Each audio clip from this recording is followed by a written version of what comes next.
বাংলাদেশে যতগুলো ক্রিয়াশীল ছাত্র সংগঠন আছে তাদের এই দ্বিমুখী আচরণে আমরা আসলে সবাই বিব্রত। যারা ছাত্রলীগের 17 বছরে যারা গুম খুন নির্যাতন বিভিন্ন অপকর্মের সাথে জড়িত ছিল, তারা এখন কিভাবে শিবির কর্মী হয় এটা আসলে আমাদের কারো মাথায় আসে না। আমরা এই ধরনের থানা ঘেরাও করে মব সৃষ্টি করা এই ধরনের ঘটনার তীব্র নিন্দা প্রতিবাদ জানাই এবং শিবিরকে আমরা আহ্বান জানাবো তারা যেন এই ঘটনায় তাদের একটি পরিষ্কার একটি বক্তব্য জাতির সামনে উপস্থাপন করে। আমরা চাই শান্তিপূর্ণ সহ অবস্থান। আমরা শিবিরের ভাইদের উদাত্ত আহ্বান জানাবো তারা যেন এই ধরনের সন্ত্রাসী কর্মকাণ্ড পরিহার করে একটি সুস্থ সুন্দর ধারার রাজনীতিতে ফিরে আসে।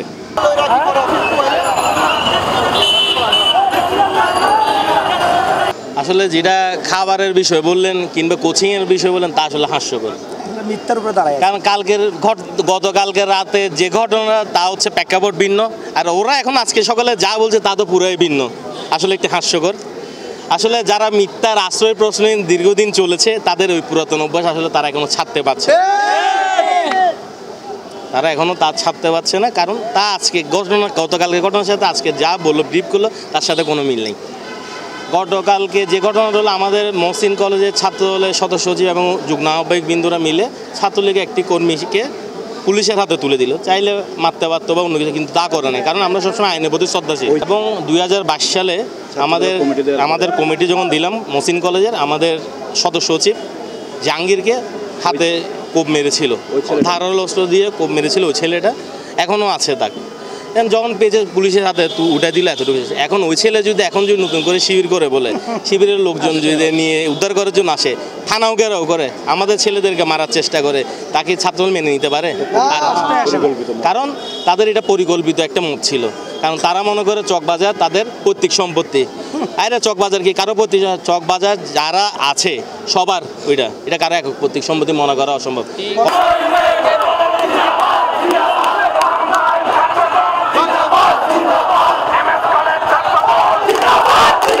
আমাদের যে ছাত্রদলের নেতাকর্মীরা ছিল তাদের উপর উপর্যুপুরি হামলা হয়েছে, এটা ভিডিও ফুটেজ রয়েছে।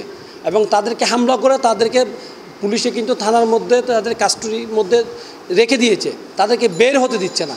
তারা ওইখান থেকে থানার মধ্যে থেকে তারা তাদের ফোন কলের মাধ্যমে তারা তাদের নেতাদের ছাত্রদলের নেতৃবৃন্দদেরকে বলার পরে আমাদের চট্টগ্রাম মহানগরের বিভিন্ন জায়গা থেকে ছাত্রদল, যুবদল, ছাত্রদল, শ্রমিকদল, অঙ্গ সংগঠনের সকল নেতাকর্মী ওইখানে গিয়ে এটার প্রতিবাদ জানিয়েছে, আপনারা সবাই জানেন। এরপরে আমাকে ওসি সাহেব নিজে আমাকে ফোন দিয়েছেন, আমাকে বলা যে প্লিজ একটু আপনি আসবেন, এসে এখানে বিশৃঙ্খলা হচ্ছে এবং এদেরকে আপনি এসে দয়া করে এই যে ছেলেগুলি আমার হেফাজতে রয়েছে তাদেরকে দয়া করে আপনি নিয়ে যান। যে এই আরিফ যে ছেলেটার কথা বলা হচ্ছে সে নাকি তাদের কর্মী। উনি বলছেন যে তাদের রাজনীতির কৌশলের কারণে হয়তো অনেক সময় মিটিং করেছেন। তো আমাদের বক্তব্য হলো যে তাহলে সেই ছাত্রলীগ করে সেই ছাত্র জনতার উপর হামলা করেছে, গুলি করেছে, হত্যা করেছে, তাহলে সে হত্যা করার পর আপনার দলের নেতা, আপনার দলের কর্মী হতে পারে সে?